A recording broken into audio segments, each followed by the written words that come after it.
Ladies and gentlemen, welcome to another episode of the F to the L to the O to the O to the G. That's right, the Fantasy League of Ordinary Gentlemen. What's up, guys? What's happening, y'all? Yo, what up, boy? Fluke, baby! Fluke. Coming off a great weekend. That's for damn sure. The pinnacle. No, that's right. The pinnacle. The mountain was climbed once again, ladies and gentlemen, after another highly successful Fluke Fest. Guys, we are back. We missed a week of potting because it was Fluke Fest. Sorry. I mean, it is what it is, guys. You guys missed out. We gave you an invite and you didn't show up. So here we are. Guys, let's go around the table. We got a great pod. We have our 2022 sleeper podcast. Hopefully, a lot of you people have not drafted yet. I know this is the big draft weekend. So we are going to help you out. Let's go around the table real quick. Guys, the man that put Fluke Fest together, he crushed. It was so great. It's one of the best days of the year. Absolutely. Guys, you can find him on Twitter at Cheers. Here's Beers. Ladies and gentlemen, Mr. Shane Gardner. Hey, I also set up a bullshit account, Ian Rappaport, but I spelled Rappaport wrong. just so I could try to maneuver something with Dan. But I think I'm gonna keep on using it when I'm trying to set up a trade to help myself out. But yeah, nice. What's up, boys? Fluke Fest was awesome. And, Fluke Fest can kiss my ass because, I mean, whatever. Fluke Fest was something, whatever. It was cool. But the fucking auction, oh, my God, dude. It's the first live auction I've ever done. And I won't go back.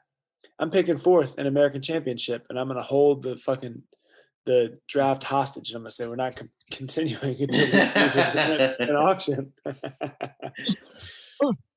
Love them. I love auctions. It was amazing. It was great. It's fun. Yeah, it's a whole new aspect, Yeah, it ain't the same aspect. I'll tell you that. You're right. Shane, do you want to go into detail about how we kind of tiered the auction draft based on the Fluke Fest for everybody? Yes. So the way that we did it was there was 14 teams this year. And if you were in last, you earned $2 extra. If you were in first, you earned 28. Yeah. So you earned $2 for every place extra good you finished. I didn't say that well. But yeah, so the winner of Fluke Fest ended up having $228. The loser Fluke Fest had $202. That was me. I still don't know how you lost, but yeah, I mean, hey, what are you gonna do? I brought in that rear. If you come in last in a bunch of shit, you're gonna lose. I have learned. That's right. Tested a theory this year. But yeah, man, it was so much fun. It was, I got a little stressed out towards the end just because just setting up the 9 different events at multiple locations. Sometimes it's not exactly set up how you would like it to be, but I think everybody had a good time. And, yeah, dude, it was great. I mean, at any time you're taking, things that either Dan Campbell said or his last name himself into a Fluke Fest competition is a hell of a day. We did do that. We bit some kneecaps and we had some Campbell soup out there. That was fun. And a couple people took the Lions to the Super Bowl. I was a couple. I think it was like a majority. I think you're right. I think it was a majority. Me. Maybe it was too easy, but I didn't want them to go over 6 wins. It looked like. Kept missing the fucking pin, dude. Hey man, you couldn't do anything else. Yeah, but hell yeah, that shit was fun. It's fun to be back with you boys. And speaking of be back with you boys, I'm gonna go back down there to the Gary himself. Let's go. I don't know if you guys have noticed this, listen to the pod, but just in my life dealing with Gary. Oh, and also Gary came through in the fucking clutch with the best Fluke Fest gift or prize there has ever been. Gary made a meme for all 14 participants so that we could do it in a way that none of us had any idea who the winner was until the very end. It was amazing. It was cool. It was so cool. I thought that was a good idea by you too, though. At least, getting everybody's face together, being able to print it on one of the hottest images we could find out there. It was fire. Yeah. It was So, absolute fire. Congrats to the Fluke Fest champ in Dude, that regard too. Brad held it down. 2 times Fluke champion. Oh man, I hate him so much for it. I need a picture of that shirt. Shirt turned out perfect. I need a picture of that shirt. That shirt was awesome. Shane, do you want to tell me about that too? Because that was clutch. Yeah. Well, yeah. Okay, so the front. Gary came up with it. Gary was okay. So Gary and I one night we're sitting there talking, and we're like, Gary was so cool because I always get a very specific idea when I am doing something. When you're in the zone, you definitely do. Yeah. So I mean, like I give pointers, but if you don't want it, it's cool with me. I don't give a fuck. Yeah, and so Gary's like, and I'm like, hey, can you space out the letters a little more on this? And he's like, yeah, sure, we can do it. And then he spaces it. I'm like, hey, let's not space it so much. And Gary's, listen, I mean, he's being cool about the whole thing. And I'm like, dude, is this a pain in the ass? And he's like, nah, I mean, it's easy. I'm driving down 95. That's exactly what I said. I was like, I'm driving down 95 and doing this meme right now. Like it's took nothing, dude. Gary's taking his life into his hands for Fluke. Yeah, exactly. So, all right, yeah, but he crushed it. So let's throw to him next. Let's go to Gary the Jack Kowalski. Yeah, what up? Good call there, Shane. Yeah, I had a great time too. Once again, another Fluke Fest, and once again, another one that I did not win, but I got third, so I'm pretty happy with that. Good for you. Yeah. Hell yeah. I think that's probably one of the best I got in Fluke, maybe. But surprisingly, too, I think that was the greatest way to do field goals. It wasn't overly too high, and it was capable for somebody like me to kick over it, too. Yeah, me too. Usually I'm the first one out. Same, dude. Like, I think that's the first time I ever got past the first realm of it. But I had my best field goal competition of all Fluke Fest. And my leg hurt up until yesterday. Nuh-uh. Yeah, dude. Oh man. I'm so out of shape. But what did you do that was hurting your leg so much? Dude, just drilling field goals. Fucking can't nailing them, boy. Let's go. You guys talked me up. It was really like, you guys were very motivational. Hell yeah, bro. All that damn cable we've been watching. You're like, I'll stop. I'm like, dude, you're drilling these things. Like, keep it going, dude. Yeah, I'm out doing it. Now I remember. I was already out, so I was like, fuck it. Yeah. Right. Yeah, because you were ready to quit. You were ready to quit when it started getting like, you went so far back, you were kind of going to the downhill, and you're like, nah, I'm done. I'm like, yeah, we were like, come the fuck on, bro. Yeah, I gave you a whole speech. I remember I was like, hey, don't be surprised you got here. Be surprised when you fucking win. You did. You did. You said it. It was very motivational. You got me to the next round. Hell yeah. So, yeah. It was such a great day. Yeah, it was. It was such a great day. And one year it's going to rain on us. It's just going to happen. I mean, fuck it. We're still going to do it. Right? We'll be all right. We will lock down Beach House. We will just lock the doors and barricade ourselves from the inside, and we'll play Pong. We'll figure it out. Exactly. Well, also, I would like to introduce the social media ghost, Mr. 757 Bills Mafia.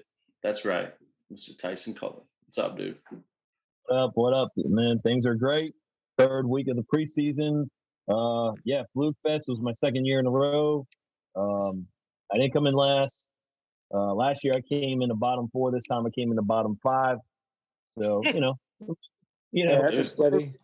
We're making baby steps. I probably had the most what would you call it? Just the most idiotic auction bid out of any, because I went with my heart, as I always do with everything, and I went Josh Allen, and I spent $52 when really he really was only going for $34, but we can thank Brandon because he kept trying to outbid me. And I was like, all right, we can do this all night. Like, I'm already in $50. I might as well just keep going if it's going to get to that point. You're like, keep my quarterback's name out your mother. I'm putting 52 down. If you want to say his name, fucking go ahead. And that's awesome. Was this Brandon got JT and Derrick Henry too, right? And Zeke. Yes. So he couldn't afford. Well, I mean, no. So Derrick Henry went before Josh Allen. remember Jonathan Taylor did not go for a long time, Yeah, Yeah. everybody was letting him chill. but he had already had Derrick Henry. So, and then he got Jonathan Taylor after Josh Allen. But Oh, Yeah. Okay. yeah, kind of a rookie mistake on my part, but that's all right. I got my quarterback.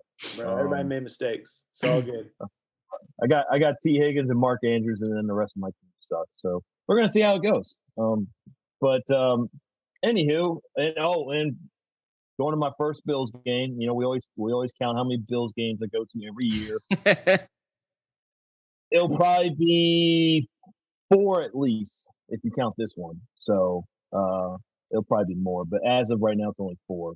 But anywho, to my right, my blood, my relative, gonna sell me his PS4 for $50. I ain't gonna lie, like I'm loving that. His team knocked my team out of the playoffs, but yet he was such a gentleman about it. He could have easily been a jerk like the rest of the Chiefs fans were at the game that I went to. And that is one Joshua T.A. Hicks. What's up, coach? Hey, man. Thanks for the intro. Thanks. Yeah, that family discount.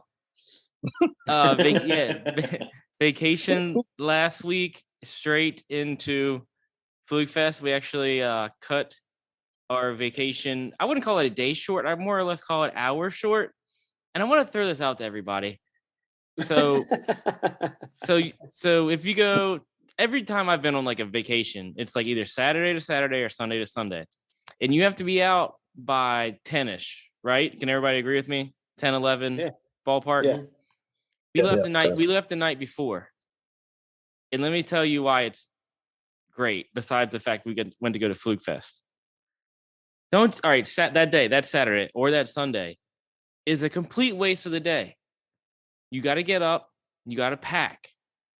Everybody else is leaving X location that you're at, so traffic is shit. Right? You get back, you got to unpack. It's just brutal. We left at like 6 o'clock that night. 0 traffic. Got back, unpacked. Yeah, unpacking sucked, but it's like you just do it, you go to bed, and you have the whole day. Yeah. You did really have the whole day though? Did you go to the beach? We went to Fluke. No, but I mean Friday. Did you go to the beach? Yeah, we went to the beach. We went to the beach like we did every other day. We went to the beach till like 2 or 3. Came back, got in the pool. I packed a little bit, but wife and kids got to hang out at the pool. Same thing we did every other day. Ate dinner, and then packed. I mean, we cleaned the house. I felt kind of bad for everybody else that was with us. We call it the family vacation because it's just all friends. So I feel like I kind of planted the seed because we're like, hey, we're leaving Friday night, and we didn't really like make it a big deal throughout the week, but everybody knew, and they're like, oh, that's a pretty good idea. So lo and behold, everybody left Friday night when we did. What? Everybody did? Yeah. I'm surprised. So it kind of worked because everybody because the last night is usually like leftover night is what we always do. Mm-hmm. So it's like eat the leftovers. If you're not eating it, it's getting tossed. Clean, get out. Get on out. So especially with kids, I know this doesn't apply to all of our listeners' demographic, but it's just it's smart. Yeah, I think it's a good idea. If we don't give you fantasy information, I'm trying to give you some life information, people. So dude, I'm done. Hacks. I'm yeah, that's me. Life hacks. It's very life hack. Guys, you can find me on Twitter at jhicks804. You can find Ty on Twitter at 757 Bills Mafia. Gary's on Twitter at Gars_Poetica. And Shane is on Twitter at Cheers Here's Beers. Find all of us collectively on Twitter at the Fluke_FF. Guys, check out www.thefluke.com. I'm working on adding a bunch of pictures and videos from Fluke Fest so you guys can kind of see the madness, the fun that happens. Oh, I got a video of Keller. We got some good shit to put on. Cool. Yeah, I started a Google Drive for nobody, the only 14 people will know. But anyways, yeah, I'm working on it. It's a work in progress. So, and then of course, guys, you can listen to the pod on Spotify, iTunes, and Podbean, and on YouTube actually. So here we are, guys. We're gonna do sleepers for 2022. Before we get into it, is any like big news you guys think we really need to? The Cowboys O lineman, he got hurt today. Ty, help me. Tyron Jalen Smith. Collins? Tyron Smith. Thank you guys. That's He's That's not a a big fantasy. loss. He's not a fantasy player, but that's a big loss for the Cowboys. Yeah, although he hasn't been healthy all season in a long time. No, but when he does play, he's one of the best in the NFL. True. And he's going to be out till December. But the thing is that the Cowboys have always done a great job scouting linemen. It's just kind of like their thing. It's kind of like them and running backs. So I'm sure they drafted the first round guy, Tyler Smith. I'm sure now he'll probably replace him, but we'll see how he does as a rookie. Denzel Mims requested a trade. Ooh, Man, get the fuck out of here. only viable that's just- spot I see is like a Green Bay or something like that. Well, because he can't compete with Garrett Wilson, Corey Davis, and who's Elijah Moore. Mm-hmm. this is true. But he Corey ain't all Davis that. is still there too. I mean, he'd be good. Braxton Berrios. Braxton Berrios. It'd be good to slide him right on over to the Bears. That's not a bad choice. I like that. Yep. He was a first round pick, right? No, he wasn't a first round. He's like Second. I think he was a second. Yeah, second round. So That's I can't think of anything else like super crazy, right? I can't either. Let's get into our sleepers. I mean, we've been lucky that there have some players that have gotten hurt, but no big names have gotten hurt. In a preseason that I feel like more starters have played than usual, it's been for the most part healthy. Does anybody else get that sense or no? I'm with you. No, I agree 100%. Well, and Josh, you can disagree or not, but when I saw Patrick Mahomes threw 19 passes the other day, I'm kind of like, why does he need to be out there with 19 pass attempts? Josh Allen went out there, and again, it was against Denver's second defense, but he went out there and threw 3 passes, and then, all right, honey, you're done. Honey, you're good. He was out there for 6 plays. That was it. But Patrick Mahomes throws it 19 times. I don't know. I just don't see the point of that. I don't. But that's just me, though. Get him hot. Yeah. All right. Well, you guys ready to jump in our sleepers? We got a good batch of guys, and I think we talked about it a little bit before the pod started, and everybody that's been named that we've named it's good justification. So I'm excited for this. Ty, you want to go ahead with your first guy? Yeah. Shane will love this. It is Amon-Ra St. Brown of the Dan Campbell Detroit Lions, a.k.a. Motor City Dan Campbell. He had 90 catches for 912 yards and 5 touchdowns. There's only 2 receivers of rookies that had more yards than him. That was Jalen Waddle and Jamar Chase. He had more catches than Jamar Chase. He had more catches than Kyle Pitts. Great players of last year's draft. He had more touchdowns than Kyle Pitts, which that wasn't hard to do. But he also had more catches and more yards than Elijah Moore. And we all know that, like Gary and a lot of people love Elijah Moore. But Amon-Ra St. Brown was a very underrated player for the Detroit Lions. I think Shane would agree with that. No doubt. And let's be honest, this offseason, all we heard about was DJ Chark and Jameson Williams. Jameson Williams, great talent. 1,500 yards, 79 yards, 15 touchdowns. But let's be honest, he's going to miss at least the first 4 games, correct? Yeah, no doubt. He's on the NFI list. Okay, so DJ Chark, he played all but 4 games. Or I'm sorry, he played only 4 games last year with a fractured ankle. Amon-Ra St. Brown played all 17 games. And now he gets a second year with Dan Campbell. He got a second year with the offense coordinator. I'm failing to a quarterback's coach, which is Mark Brunell, who was no slouch in the NFL, let's be honest. Oh, hell yeah. I know he doesn't deal with Deuce Staley, but Deuce Staley has a big part of this offense. So you're looking at a guy, DJ Chark, that is coming off a fractured ankle. Jameson Williams is going to be missing the first 4 games. And then you have like Khalif Raymond, who I actually am a fan of Khalif Raymond, but at best he's probably a number 4 receiver. Would you agree? Oh, well, yeah. I mean, on a normal good offense, he ought to be. Yeah, that's the problem is he wasn't last year. But yeah.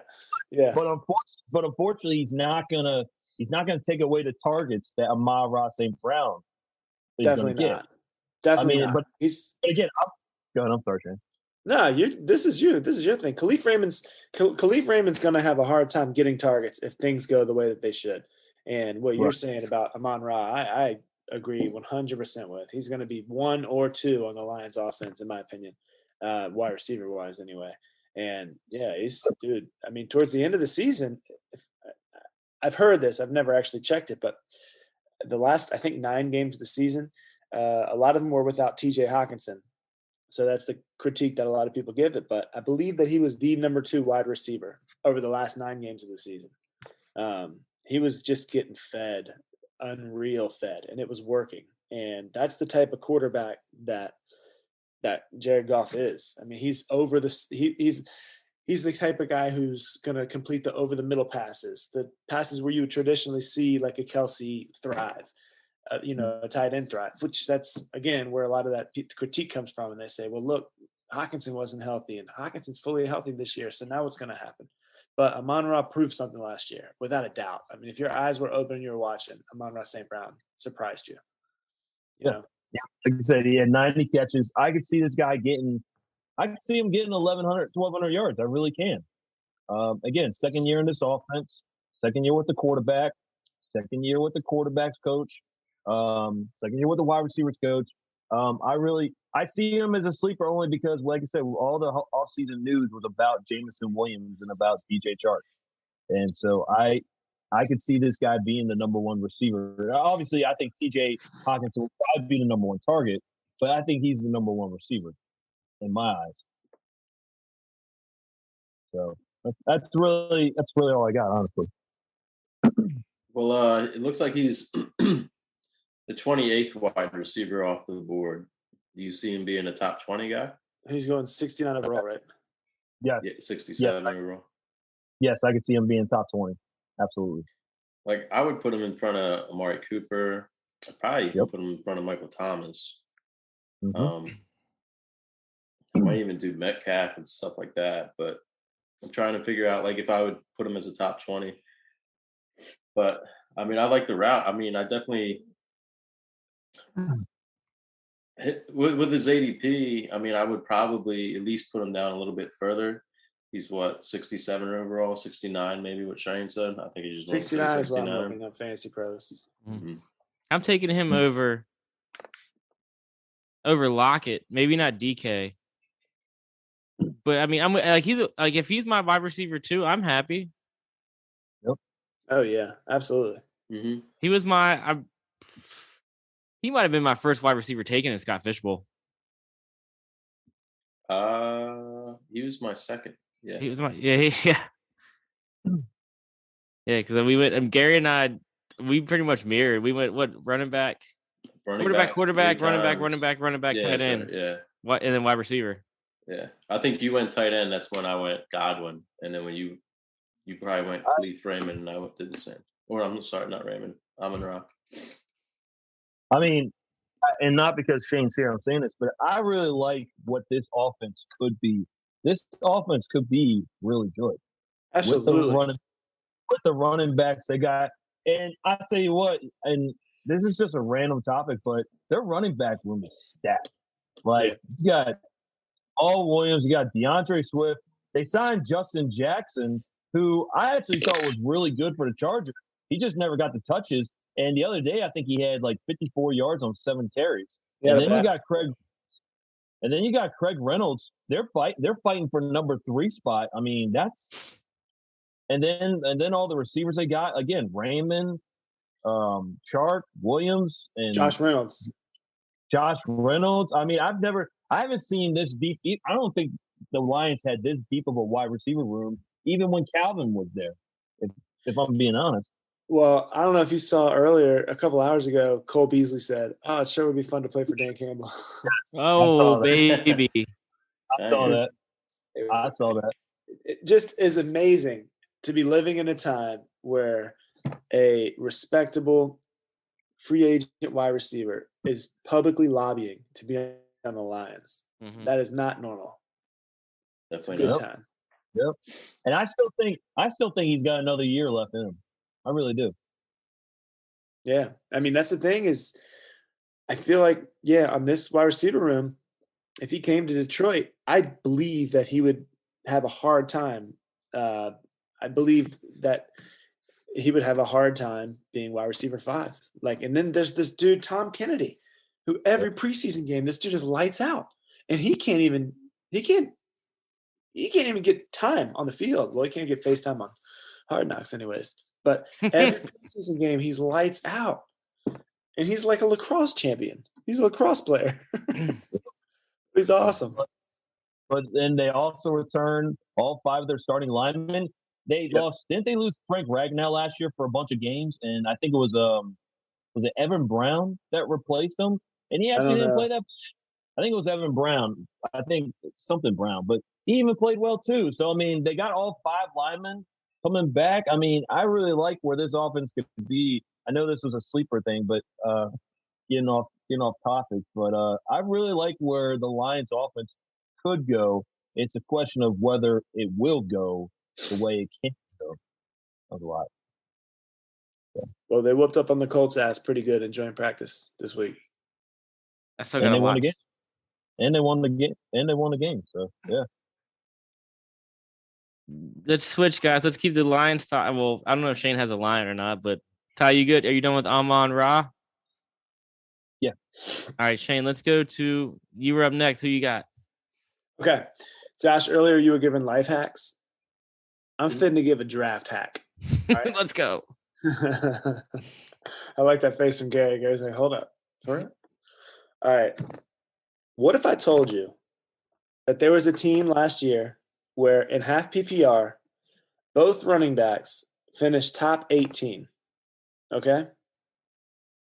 Nothing's changed except the quarterback got better. One of them is being drafted as RB11. Okay. No, excuse me. One of them is being drafted as RB17. One of them is being drafted 81 picks later as RB98. Melvin Gordon averaged more points per game last year than Javonte Williams. Okay? Melvin averaged 11.1. Javonte averaged 10.7 in half PPR. It was very close.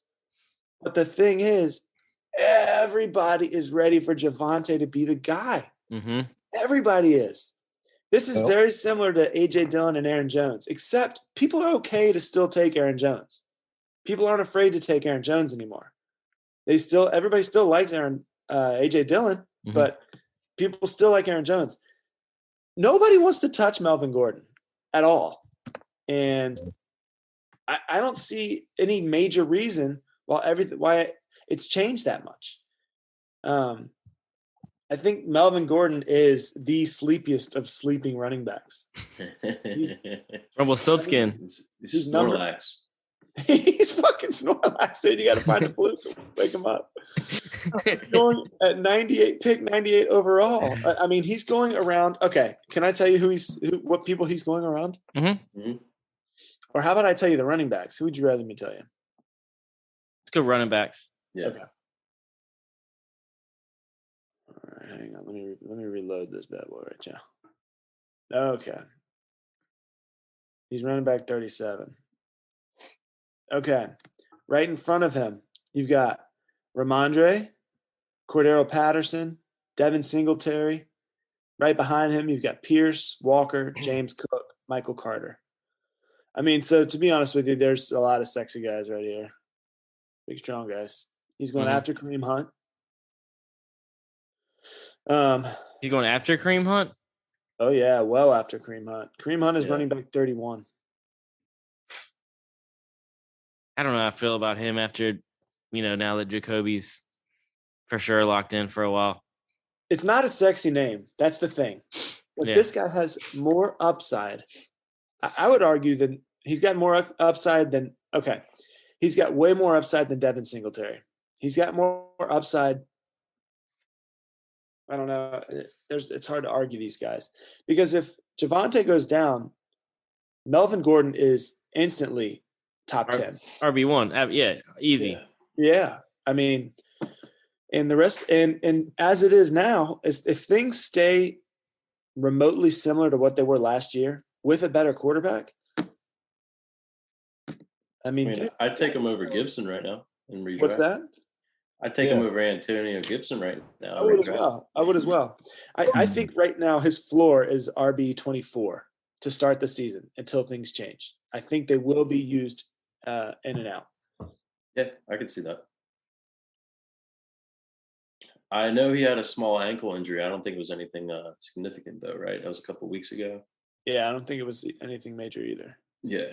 So I mean, regardless of his age, I mean, he's still got it. He's still capable of getting it done too. Yeah. So I'm definitely. I was actually looking to give feeler bets around just for like that extra depth piece. Yeah. On like some dynasty leagues, I maybe he's 29. I mean, he's not somebody you're going to pay a lot for in dynasty. You're not going to give up a second for him or something like that. He could be absolutely useful this year, without a doubt. It could be a nice, yeah. I mean, if you go the dynasty route, he could be a decent buy right now. I mean, throw a third, see what happens. Just see what As long as it ain't the stingiest of the stingiest. Right. I was gonna say we're not gonna mention names. I had a different one, but hey, to each their own. Oh, that's mine, boys. No, Shane, that's good. I mean, we've talked about this all offseason. There's a lot of running backs that, like you said, AJ Dillon and Aaron Jones, like this. It's just such a tight race. Yeah. And I mean, what you said, those numbers, dude, that there's no reason why it shouldn't be super tight with those two guys. Yeah. There was a quote that Melvin Gordon said to the media, and he said, they want him to be that guy, talking about the team wanting Javonte to be that guy. Yeah, but still, I mean, if they want him to be that guy, do they want him to carry a 70% workload for 17 games? Nah, they don't. They don't. If they want him to be the guy, they want him to be the guy when it's going to count late in the season. Mm-hmm. They're going to want to spell him. They're going to want to use Melvin Gordon. Maybe not equally, but I would say 55-65, something like that. Well, I was just going to say, if Melvin Gordon's 29 years old, usually if they don't have any juice, then they're going to get rid of him. There's still juice left in Melvin Gordon. Great. And Javonte Williams, had a good year, had a good rookie year, and I saw somewhere he led the league in like broken tackles. He didn't do enough to where you could put a 70-30 touches for Javonte. You know what I'm saying? Like it's pretty even. I think it should be still even. I think they both played, about the same as the other one. I mean, one did not outshine the other one dramatically. So, and like I said, if Melvin Gordon didn't have any juice at 29, he wouldn't be on the team. Absolutely. Because they do have Mike Boone, and Mike Boone's actually not that bad. He's a good third down running back, he's younger. Mike Boone, not a goon. Not a goon. That's all I'm going to say. All right, Shane, that's great. Ty, let's go. We guys good on Melvin? Anything else? No. All right, Ty, let's go back to you. You're chock full of sleepers. Yeah, I don't know if they're great, but they are. I'm gonna go with Devontae Smith. I'm gonna go with Devontae Smith.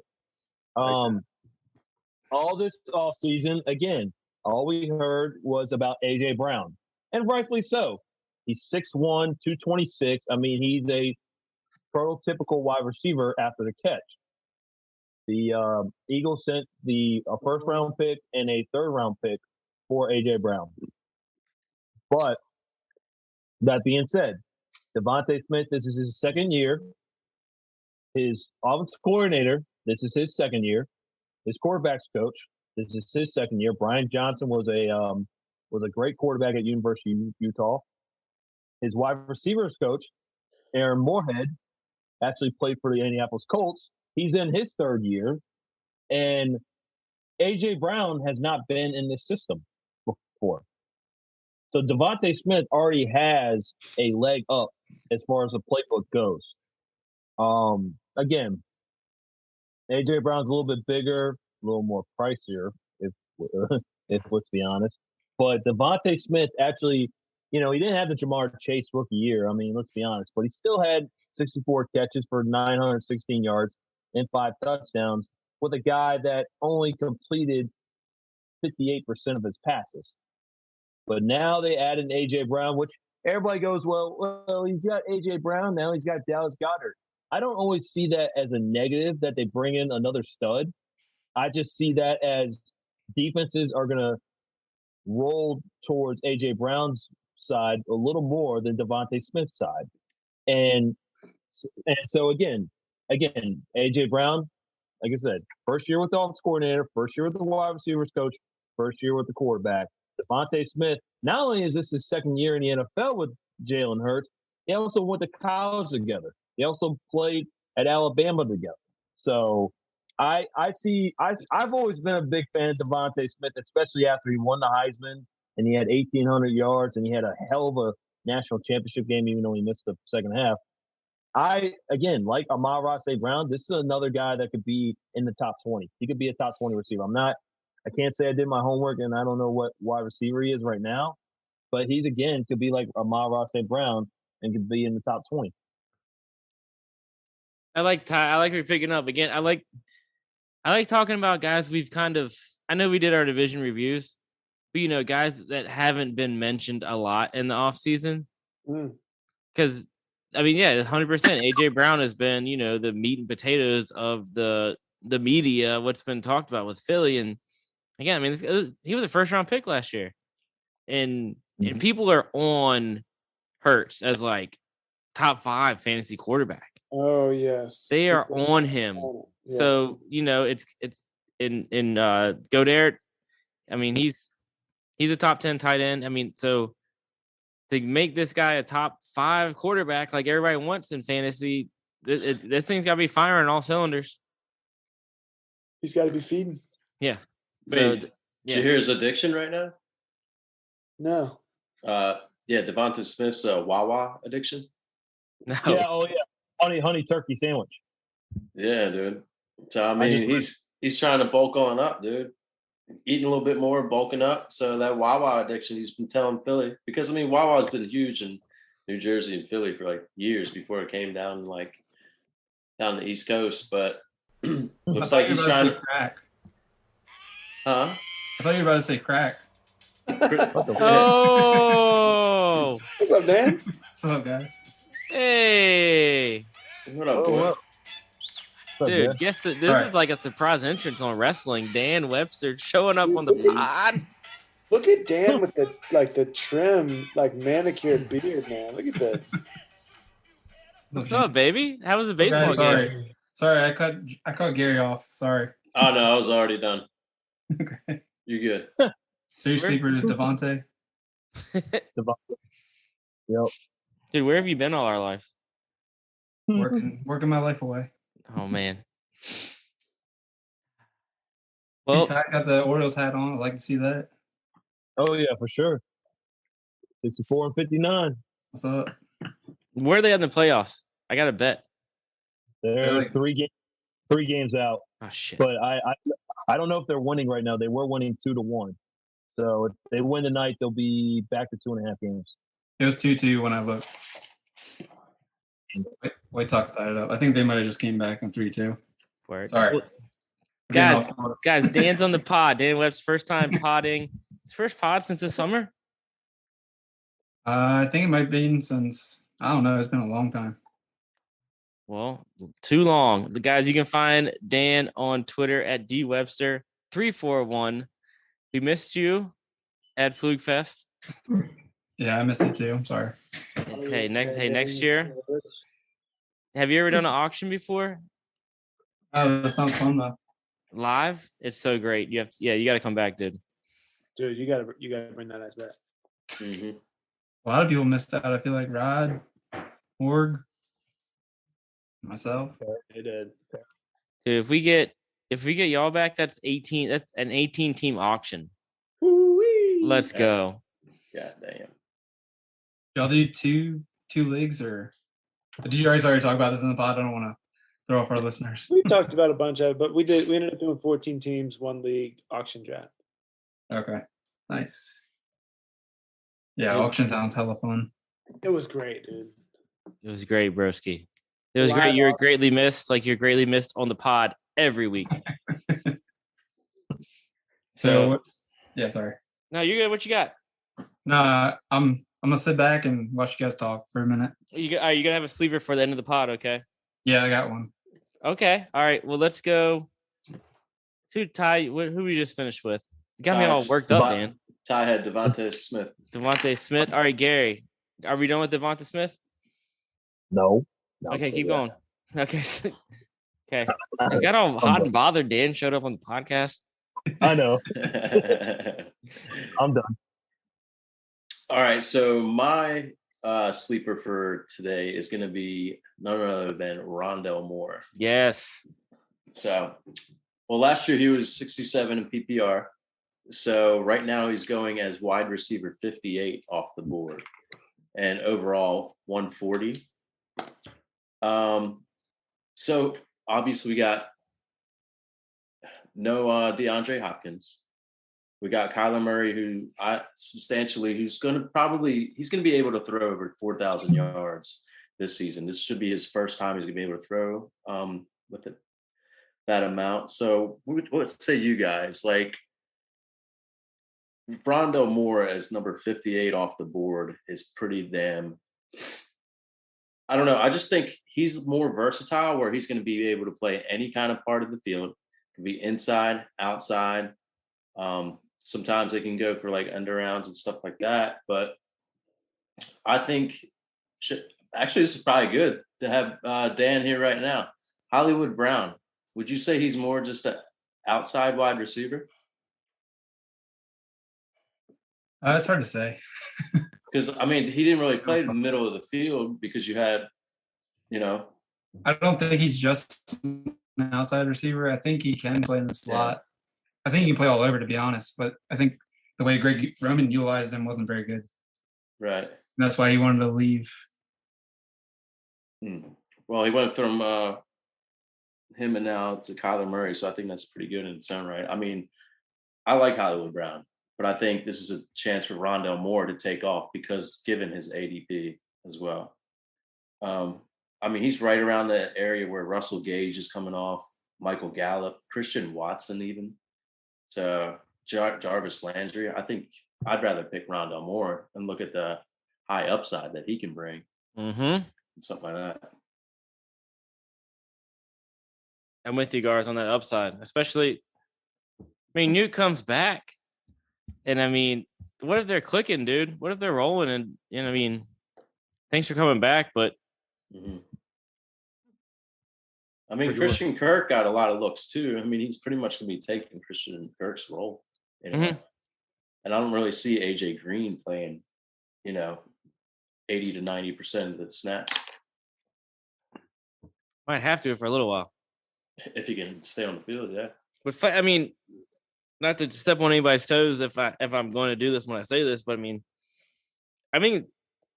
Zach Ertz isn't my guy for my sleeper, but I feel like he's kind of going unnoticed to some extent, and I mean he's a focal point of the offense, and a lot of sites have him as a tight end one. I think he could be a good red zone threat for the team. Yeah. Well, I mean, if Rondale can play the slot, then he's definitely going to open up some more targets. Just because, AJ can only play on the outside, and if Dan's saying that he pretty much plays on the outside, then that's their slot guy right there. Because Nuke is only going to play on the outside. Oh yeah. So that opens up Rondale Moore's opportunities by playing in the slot. I'm with you, Gars. I'm with you. Guys, Go ahead. I also think Rondell Moore can get some carries. I'll probably do some jet sweeps with him. He's fast as hell. And what's his name? Kingsbury's been talking him up a lot this offseason. Yep.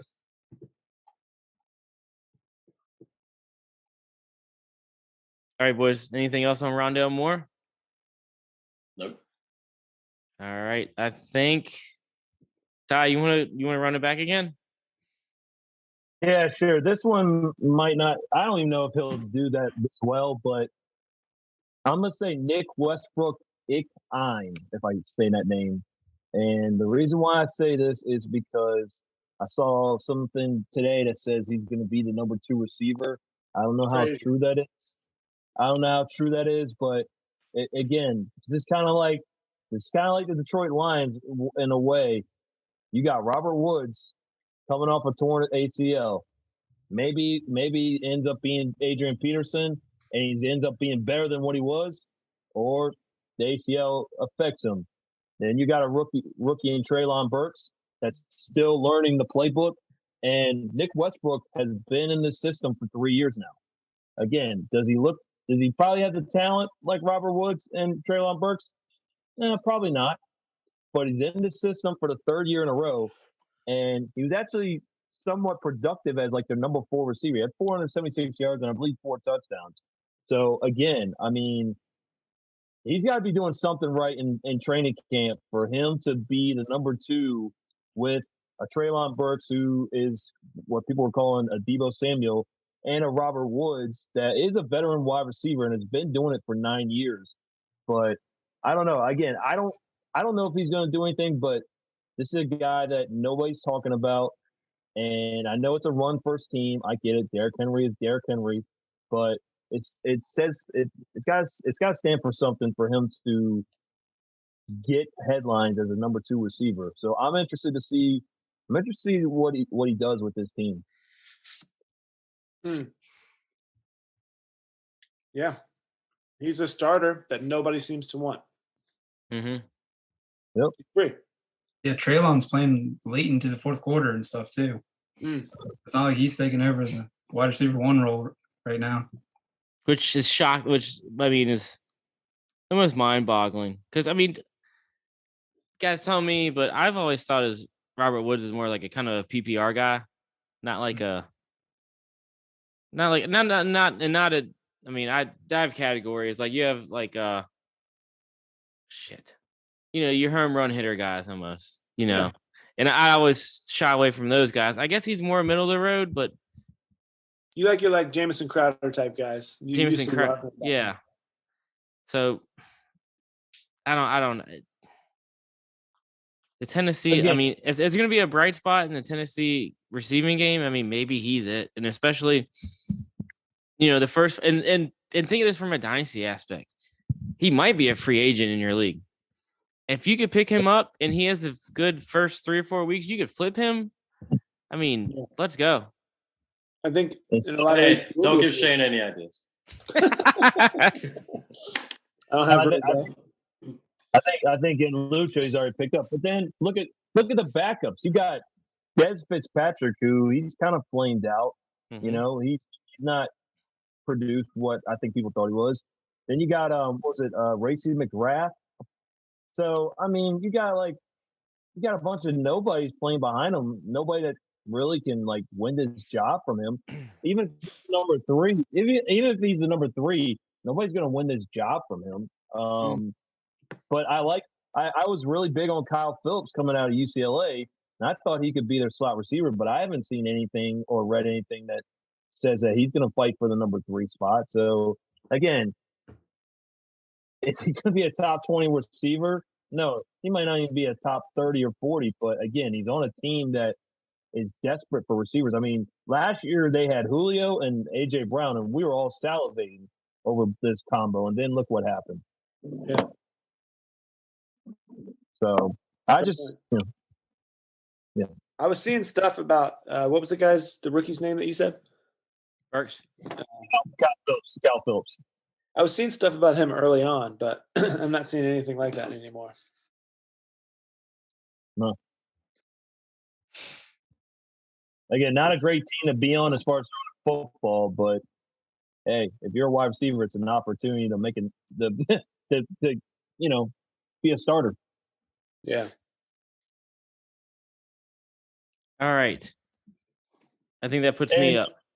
And you only, I was just gonna say, and you only need to know how to run a play action route.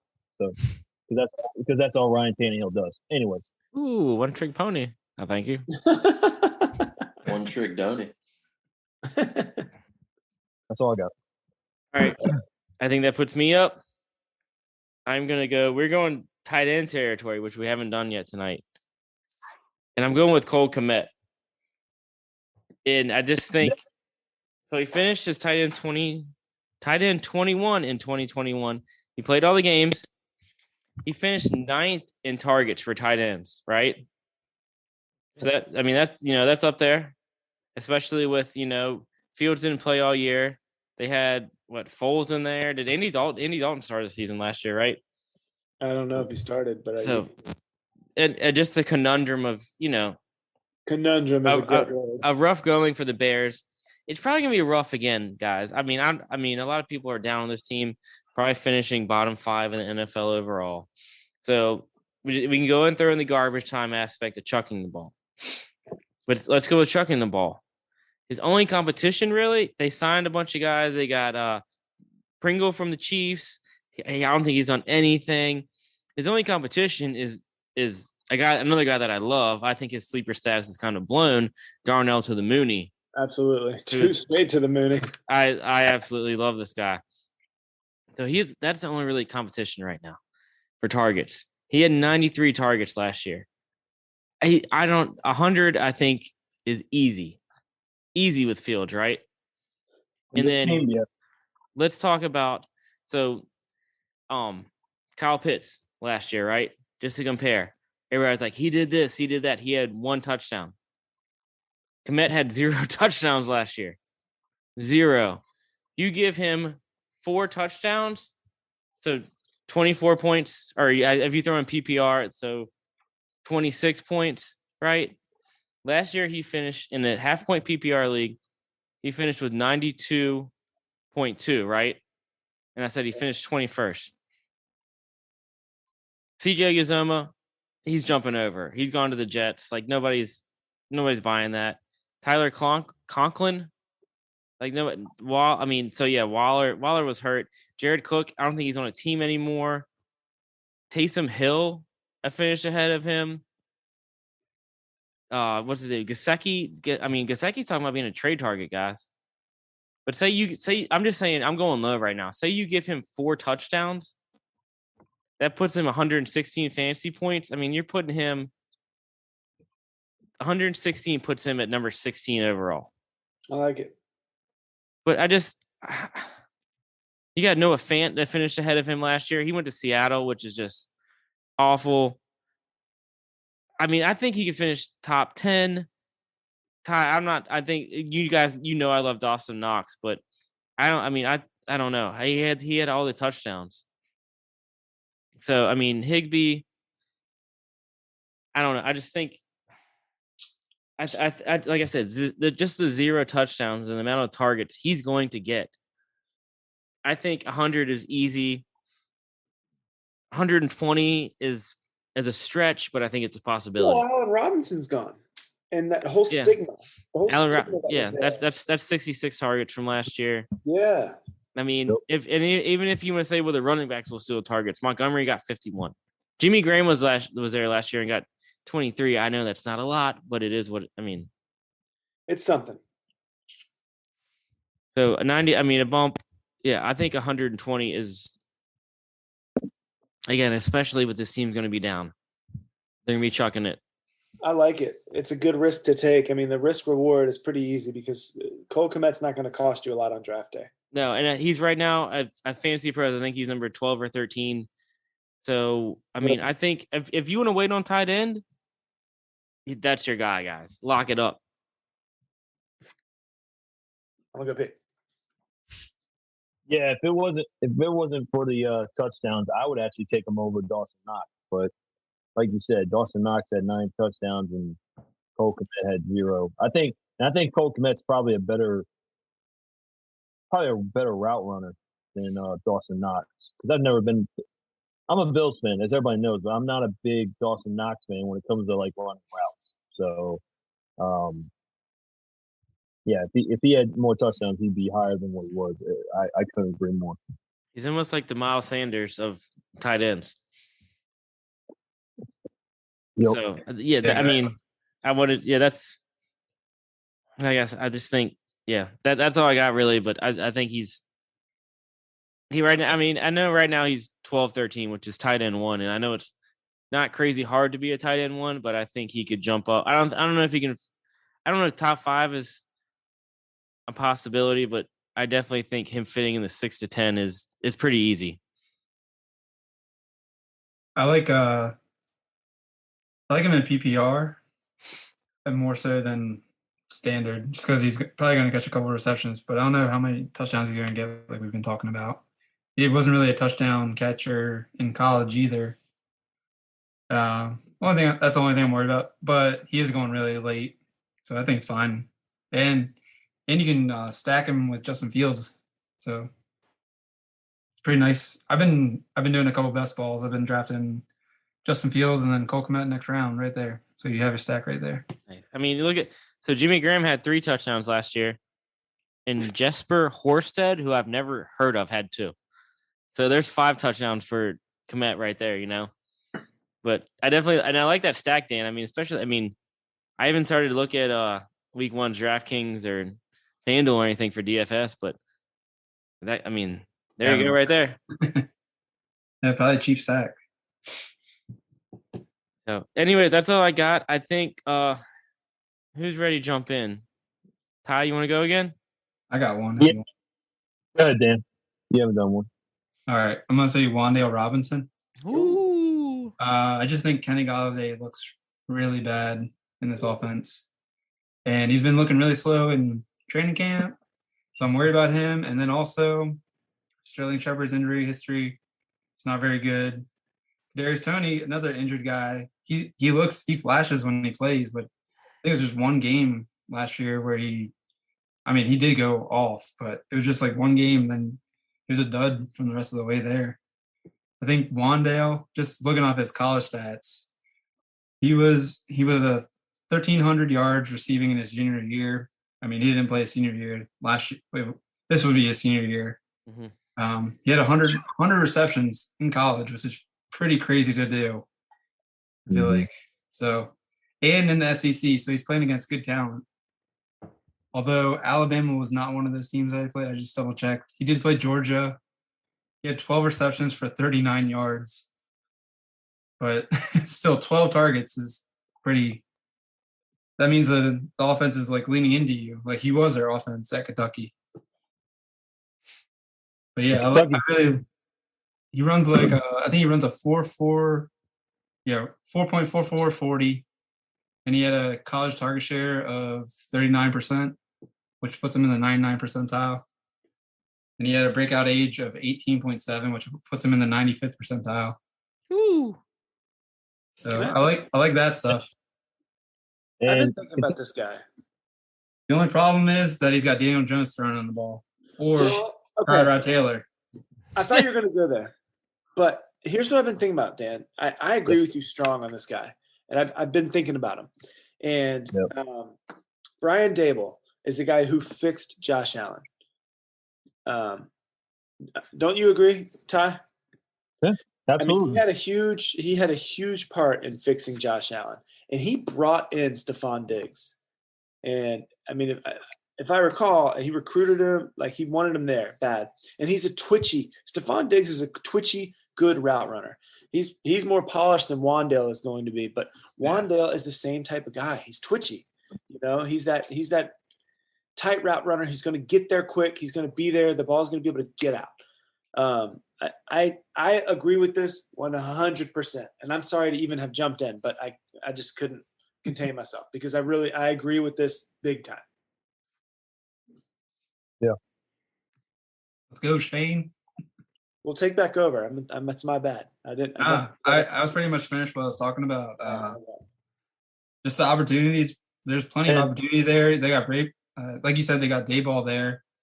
So I think the offense is definitely going to be improved. Plus, they added some offensive line pieces. So Daniel Jones is going to have more time to throw this year, too. The only problem I see would be Daniel Jones. I mean, if that'd you be the one compare their problem. stats, they're very similar. Dude, there was a time when Josh Allen was doubted heavily. Ty, do you remember? The Josh Allen hate was strong. People doubted Josh Allen. Mhm. And like Daniel Jones might not ever be that guy, but he could still be all right.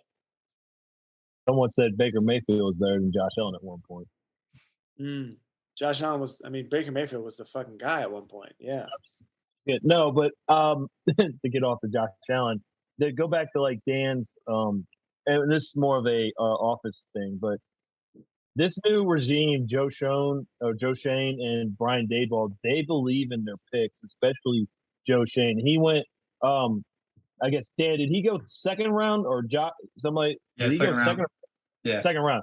They believe in their picks, so they invest heavily in their picks. It was one of the things that drove me crazy sometimes about the Bills, how they would just be so invested in some of these picks that even though they suck, they're going to invest in Wan'Dale Robinson because he's a second round draft choice. So that's as a Bills fan, I just know that they're going to invest in Wan'Dale Robinson, and like Dan said, he's looked better than any of the other receivers, and not only that, Kadarius Toney didn't come from this regime. Kenny Galladay didn't come from this regime. Darius Slayton, Sterling Shepard, none of these guys came from this regime. So One more thing, Wandale is going like around late 100s. I'm trying to find him. I can't find him anymore. On the The ADP. sleeper, he's going 72 out of wide receivers. So that's pretty deep. Yes, that's late. Yeah, so yeah, he's going 186 on I'm looking at Fantasy Pros ADP. He's going 186, wide receiver 74 overall. Yeah, it's 185 on sleeper. Okay. Yeah. So I feel like this guy's gonna be at least a wide receiver 2. Maybe a like a high, what do you call it? I'm thinking of the words, like wide receiver like 24, like around that area. Wide receiver 2. Yeah. Yeah. Who? Like a low end wide receiver 2. That's what I was looking for. We need to take this segment, put on the bowl prediction pod. I like it. Dan's making up for pods. I love it. You find a sleeper, you go bold. Multitasking, baby. Well, who else do they have there to catch passes? You tell me. Galladay. Saquon. Galladay just looks so bad. Saquon's gonna catch a bunch, I think. Yeah. What did I put that? Dan saw it. No, Gary saw it. Saquon was on one podcast. He's like, I just want to fuck everybody up or something. Now it's like fuck them. Yeah, that gotta be hype. Yeah. Now it's like fuck everybody. That's what he said. That's right. Mm-hmm. Yeah, I love it. So year 5, he's going to do it. Saquon, I mean, that's good. Dude, he's not. And I have one draft left. He's not following to me. So is a beautiful man.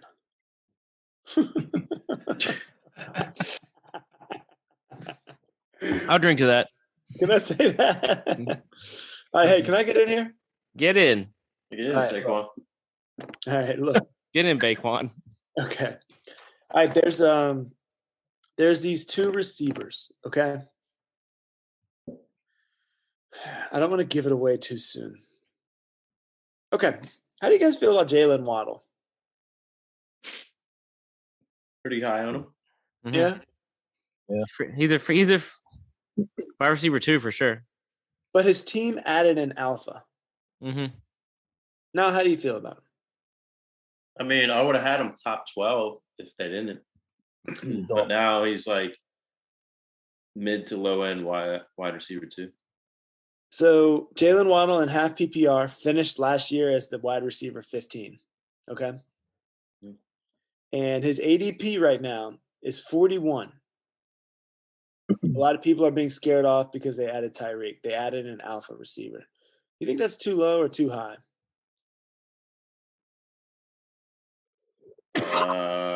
41 overall. Yeah. I think it's standard. That's a good. That's.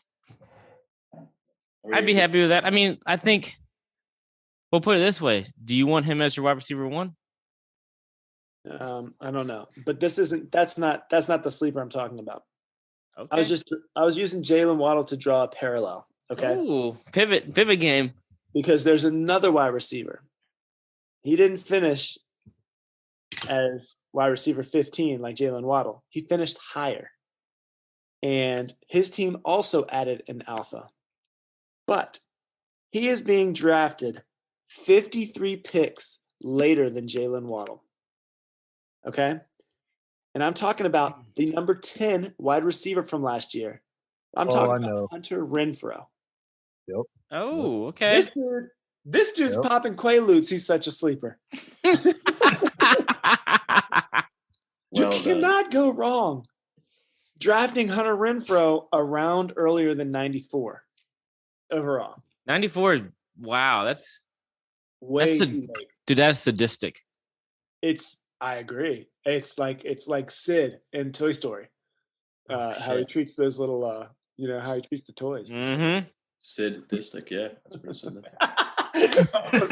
Sadistic, but I see. Sid Vicious. Gary. It's crazy. Hunter Renfrow is so slept upon. 94. Good night. Yeah. That's right. No, I mean, I get the regression with him adding Devontae Adams, but how much though? But not that much, dude. Not that much. So I'm looking at HB. It looks like Devontae Smith is right around this area. So you're saying you would rather have Renfrow than Devontae Smith? Ooh. I'd have him over Drake London probably. All right, you still there? I just don't know that passing game. Yeah. So hang on, I lost you. Dan, can you give me a couple near him? Are we doing sleeper or what do you want? I'm looking at whatever you got. Whatever you got. Well, Fantasy Bros is showing Hunter Renfrow is like 64 in one of these fan tracks, but he's also 86 on Fantasy Bros. He's going right around Rashad Bateman on here for some reason. I don't think that's right. I got him at 94. Yeah, I don't have that right. Oh shit. I got the closest one that I'm actually seeing on Sleeper is 90. 90, and then Devontae Smith is 88. Hey, you guys, I'm seeing him as 86. So right there. Elijah Moore is around 89. I'm taking Renfrow over Elijah Moore. I would take Renfrow over all these guys. I would take Elijah Moore over those guys. I would take Renfrow. I'm worried about Devontae Adams. Sure. Stealing targets. I know, I actually talked to Rodrigo about this. I think he's going to still be good. I just don't like where he's getting drafted right now for Devontae Adams. He's going like round 1, and I just don't think he's going to have that kind of ceiling that he did in Green Bay. I just don't think Derek Carr is as good as Aaron Rodgers. Agreed. I mean, who does? Yeah. Who does? And I mean, I don't know, not to swerve, but I mean, are you guys? How far down do you guys have Waller? Do you still have him at the top 5? No, I have him as 5 in my rankings. I mean, definitely. Sorry. Go ahead, Tom. No, I was just gonna say definitely top 10. That's all I'm saying. Yeah. I worry about Waller's injuries because he's already missed a bunch of time in camp right now. Mm-hmm. He's only practiced one time. We know how good he is. One time, that's bad. Ooh. So he's probably getting the senior discount. Well, yeah, but you know what I mean. They'll probably just give him some time off. Yeah. Yeah.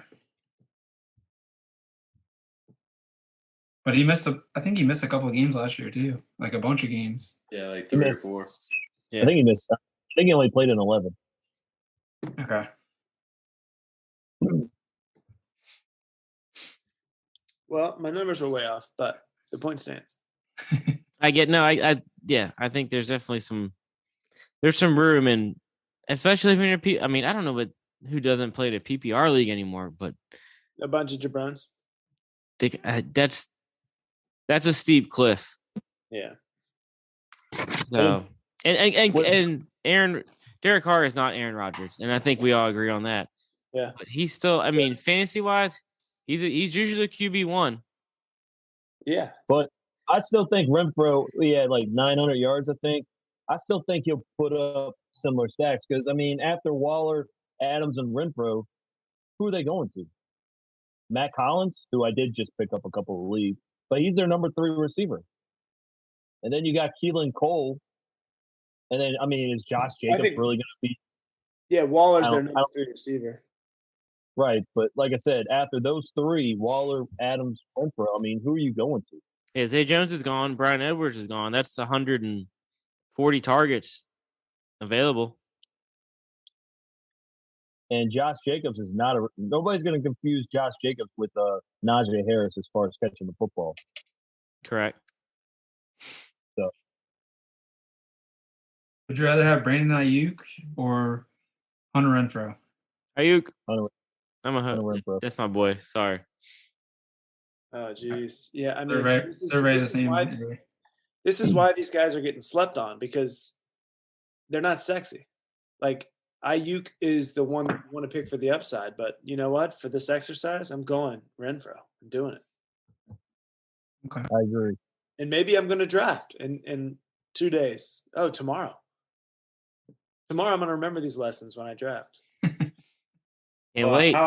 If you go with Ayuk, he looks good in practice, but how many targets is Trey Lance going to be able to throw to compared to somebody like Derek Carr, who's thrown over 600 times last season? Is that right? Yep. Brandon Ayuk is in a run-first offense with a quarterback is in his first year. And quite frankly, Trey Lance has only played 1 year of college football. Derek Carr threw 626 times last season. Yep. Trey Lance, I don't think, has even thrown over 25 in any of the games he started last season.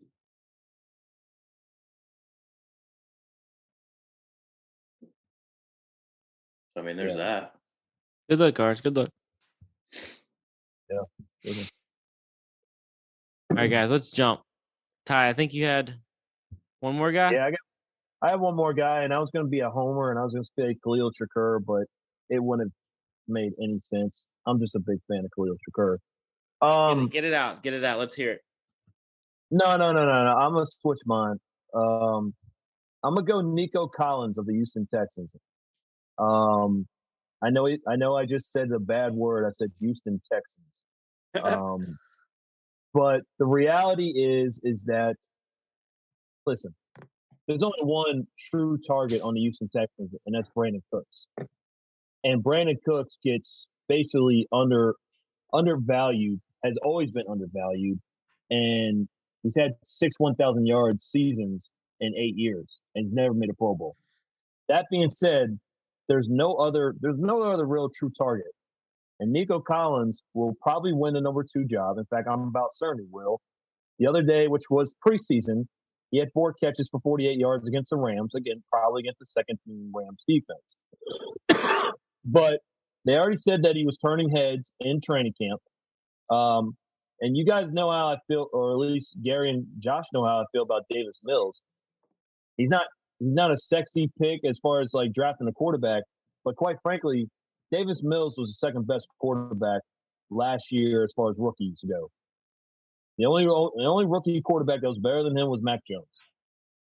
He was better than Justin Fields. I know everybody loves Justin Fields. He runs around like Josh Allen does, but he was better than Justin Fields. He was better than Zach Wilson. He was better than Trevor Lawrence, whoever other rookie quarterback you can think of. And now Davis Mills is in his second year in this offense, and Nico Collins is in his second year in this offense. And like I said, the chemistry is on. The chemistry has been there this entire training camp.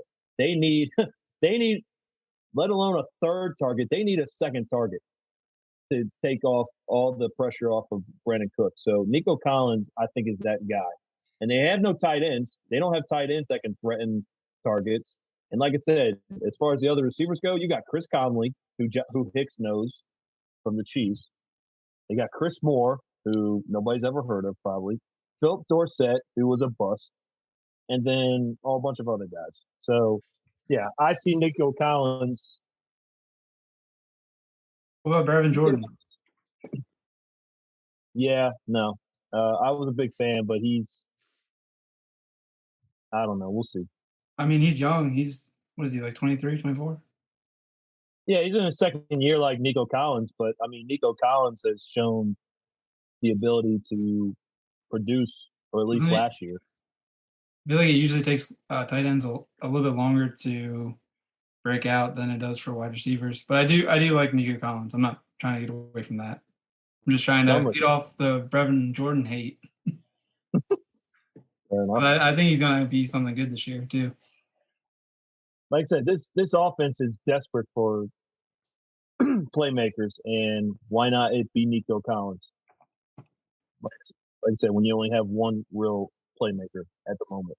Well, Damian Pierce. I know Shane's big on Damian Pierce, and he looks great, but I don't know if he catches the football that much. I think he can catch all right. I got to throw in there real quick. Chris Conley, he set the combine record for the standing high jump. That really helped out in his career. Really helped the conversation too, but it was 45 inches. Carry on. Hey, carry on, Johnson. On that note, I think. Does anybody have any other sleepers? Did you guys talk about Damian Pierce? Is he a sleeper? No, he's building momentum. But Dan, you haven't been here long on the pod in a while, so jump in. Let's go. All right. He might not even be a sleeper anymore. He might be overdrafted. Yeah, get bold, Dan. Give me a bold. I want to say guys like David Njoku. He's got there's nobody there. Like I feel like there's Amari, but also I don't know. That offense is gonna suck this year until Deshaun gets there. But Jamal Williams, he's going around the same ADP. I think he's gonna be a thorn in DeAndre Swift's side the whole year, unless he gets an injury. I think he's a great flex play this year, and he's going so late. Remember the first I think he had a 25-point game the first week. Shane, you probably know about this more than I would, since you're a Lions fan. I don't remember which weeks he went off, but I remember I had him in a league, and the hard thing about Jamal was, unlike Melvin Gordon, who I brought up earlier, he wasn't consistently productive. Like he would have dumpers sometimes, but it might change this year. I just think he's going to affect. Well, I guess this is probably an anti DeAndre Swift take, but I feel like he's going to be a thorn in his side, and I don't think DeAndre Swift is going to be as good as people are drafting him right now. Yeah, Swift is never going to be a 70% carry guy. He's going to get the high value touches, I think, and he's going to be the one who's catching the passes. But they don't want Swift touching the ball that much. They want him to get breaks. You saw the running back. You watch Hard Knocks. The guy was like, "I want you to be the best running back in the league." Yeah. What's his name? Deuce Staley. Deuce Staley. Man. Yeah. Well, Jamal Williams. I mean, he's too talented of a player to keep on the bench. It's like the AJ Dillons. It's like the Kareem Hunts. It's the Alexander Madisons, or the Melvin Gordons. Yeah. He's too talented. He's too talented of a guy to keep on the bench. You can run the football. You can catch the football. He's just a good football player, and he was good in Green Bay. Yeah, he was. Even though Aaron was the guy, he was a good player in Green Bay. So he's too good of a player to keep on the bench, or at least for this offense to be successful, he needs to be on the field, like you said, about 60 to 40, I guess. I see a guy. How about Christian Kirk? Ooh, I like that one. I like that. It might start to be too late. Yeah, he's going as the 107 on Sleeper right now. That's such a great value. That's such a great call. So that's my guy. Obviously, I don't know. Do I need to say stuff on him? He's going to a new offense with Trevor Lawrence. He's probably the wide receiver 1 there now. I would agree. He is. Yeah, he is. Definitely going to be a PPR asset. Yes. More than standard league, but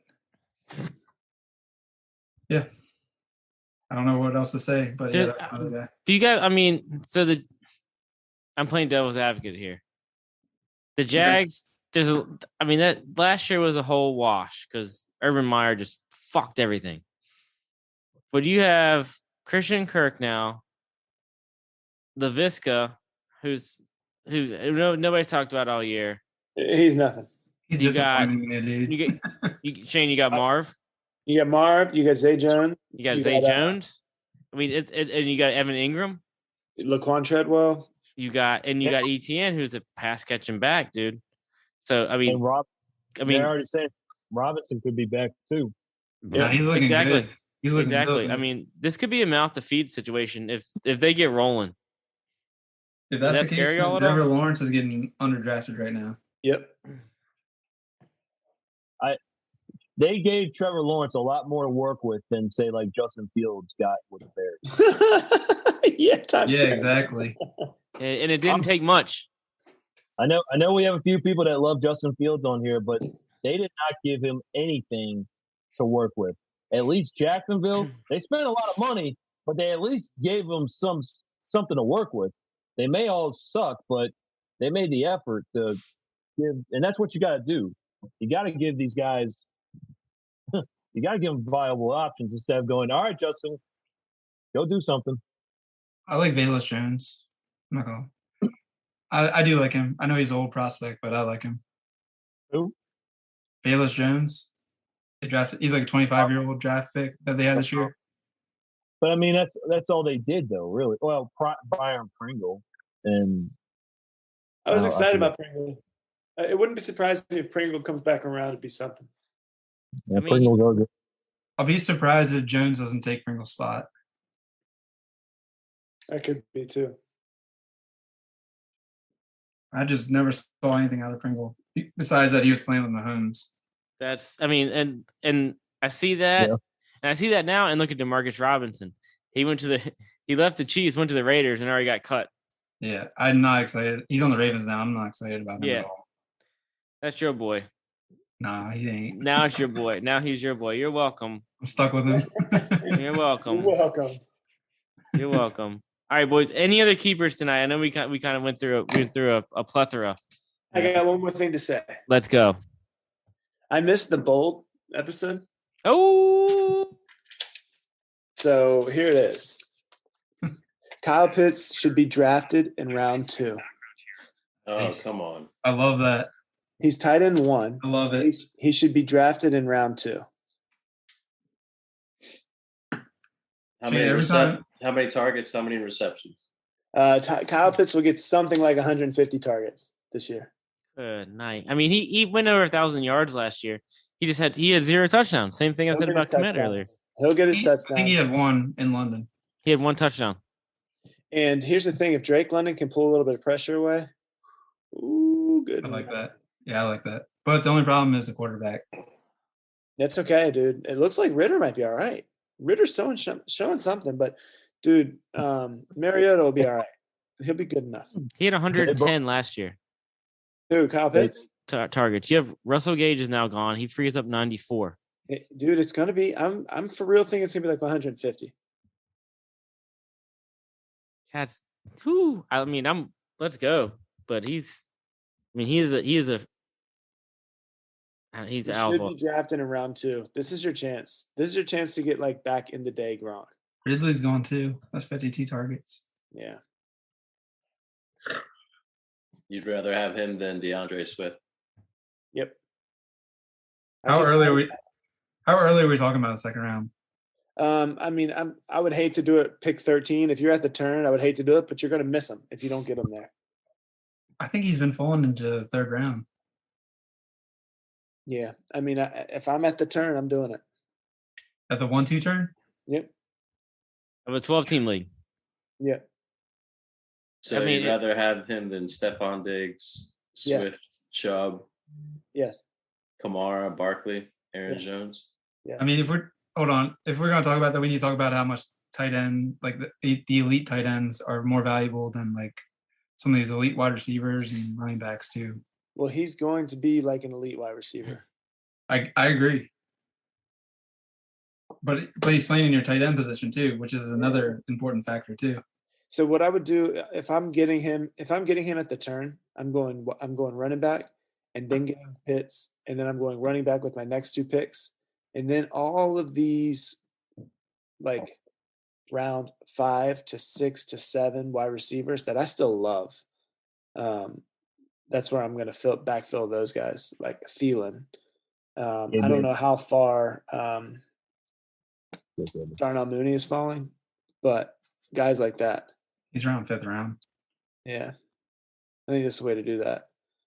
Get you 4 good ones, maybe 5 good ones that you like, and then just backfill with running back the rest of them.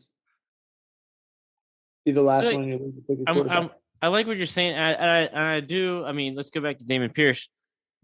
I feel like there is more running back depth this year. I mean, look at the Patriots. I mean, I know everybody's hot on Stevenson. Yeah. But Damian Harris is still. I'm not forgetting about Damian Harris. I'd rather have him in a redraft league out of the 2 of them. I'm taking Damian Harris. Mm-hmm. I think I'm worried about Damian Harris because of his touchdowns last year. It's like James Conner. He had like 15, 18, something like that. Yeah. Yep. So I think that's definitely going down this year. They had a quarterback one time that had 26. Yeah, that's about to be Ramondre. Maybe. Could be. Or Ty Montgomery. Good night, Dan. That ain't it.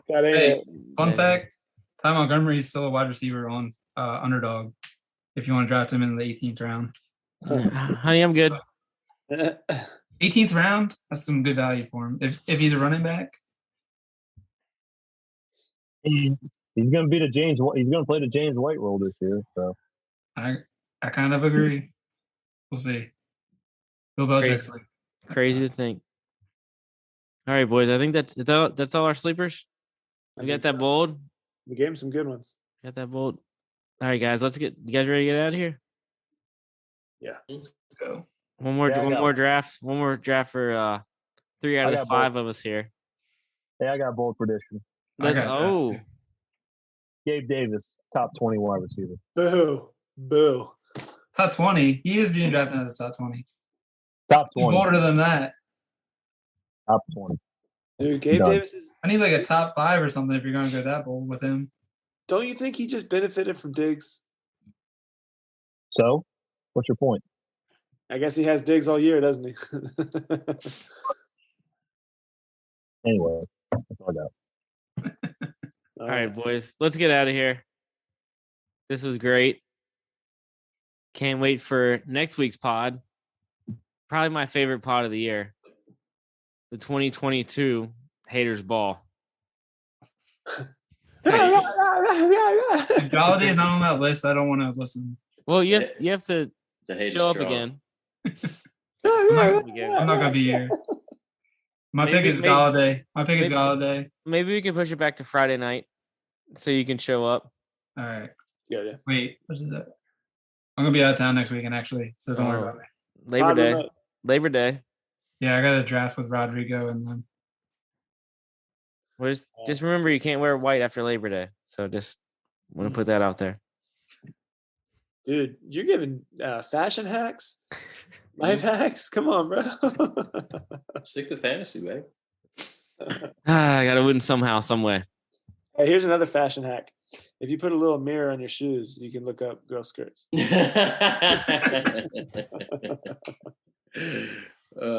it funny how that used to be good old fashioned, mischievous, and now it's for sure like you're going to jail. You're going to jail. You're going to jail. You will be on the news. Yeah, I still want to try it. Shane's faults are his own. I do not speak for Fluke. All right, guys. I am the commish, Joshua T.A. Hicks. You can find me on Twitter at jhicks804. Find Gary on Twitter at Gars_Poetica. Find Shane on Twitter at Cheers Here's Beers. Dan's on Twitter at DWebster341. And you can find Ty, the social media ghost, on Twitter at 757 Bills Mafia. Guys, I hope all these sleepers help y'all out. Hope for your drafts upcoming. Draft weekend, Labor Day, we'll be back again, like I said, next week for the Haters Ball. Cannot wait to hate. Thank you guys for listening. We will be back. Everybody have a good night.